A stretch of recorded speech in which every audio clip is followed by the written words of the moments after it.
आज का पहला पाठ नबी योएल का ग्रंथ अध्याय 1 पद संख्याएं 13 से 15, 2 का 1 से 2।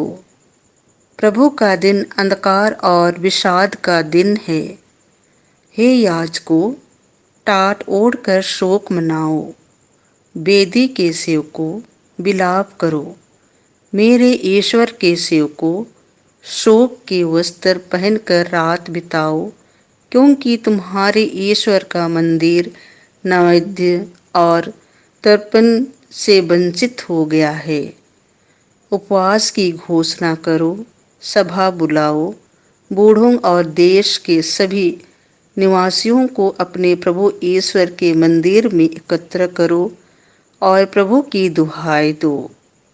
हाय, वह दिन आ रहा है, प्रभु का दिन निकट आ गया है। वह सर्वशक्तिमान की विनाश लीला की तरह आ रहा है। सियोन में तुरही बजाओ, मेरे पवित्र पर्वत पर खतरे का घंटा बजा दो। देश के सभी निवासी कांप उठे, क्योंकि प्रभु का दिन आ रहा है, वह निकट आ गया है। वह अंधकार और विषाद का दिन है, वह बादलों और अंधेरे का दिन है। एक बहुसंख्यक और शक्तिशाली सेना काले बादल की तरह पर्वतों पर फैल रही है। इस प्रकार की सेना न पहले कभी थी और न अनंत काल तक फिर कभी होगी। यह प्रभु की वाणी है। संत लूकास के अनुसार पवित्र सुसमाचार अध्याय 11 पद संख्याएं 15 से 26।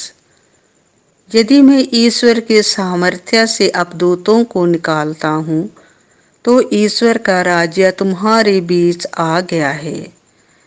जब यीशु ने एक अपदूत निकाला था, तो लोगों में से कुछ ने कहा, यह अपदूतों के नायक बेलजुबेल की सहायता से अपदूतों को निकालता है। कुछ लोग यीशु की परीक्षा लेने के लिए उनसे स्वर्ग की ओर का कोई चिन्ह मांगने लगे। उनके विचार जानकर यीशु ने उनसे कहा, जिस राज्य में फूट पड़ जाती है वह उजड़ जाता है और घर के घर ढह जाते हैं। यदि शैतान अपने ही विरोध विद्रोह करने लगे तो उसका राज्य कैसे टिका रहेगा? तुम कहते हो कि मैं बेलजुबेल की सहायता से अबदूतों को निकालता हूँ। यदि मैं बेलजुबेल की सहायता से अबदूतों को निकालता हूँ, तो तुम्हारे बेटे किसकी सहायता से उन्हें निकालते हैं? इसीलिए वे तुम लोगों का न्याय करेंगे। परंतु यदि मैं ईश्वर के सामर्थ्य से अबदूतों को निकालता हूँ, तो निसंदेह ईश्वर का राज्य तुम्हारे बीच आ गया है। यदि कोई बलवान मनुष्य हथियार बांधकर अपने घर की रखवाली करता हो, तो उसकी धन संपत्ति सुरक्षित रहती है।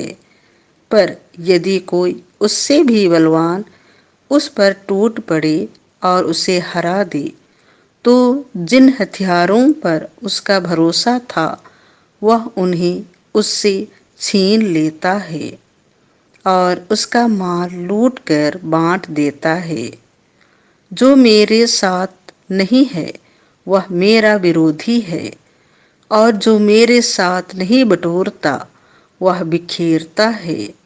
जब अशुद्ध आत्मा किसी मनुष्य से निकालता है, तो वह विश्राम की खोज में निर्जन स्थानों में भटकता फिरता है। विश्राम न मिलने पर वह कहता है, जहाँ से निकला हूँ, अपने उसी घर को वापस जाऊंगा। लौटकर वह उस घर को झाड़ा बुहारा और सजाया हुआ पाता है। तब वह जाकर अपने से भी बुरे 7 अबदूतों को ले आता है और वे उस घर में घुसकर वही बस जाते हैं और उस मनुष्य की यह पिछली दशा पहले से भी बुरी हो जाती है।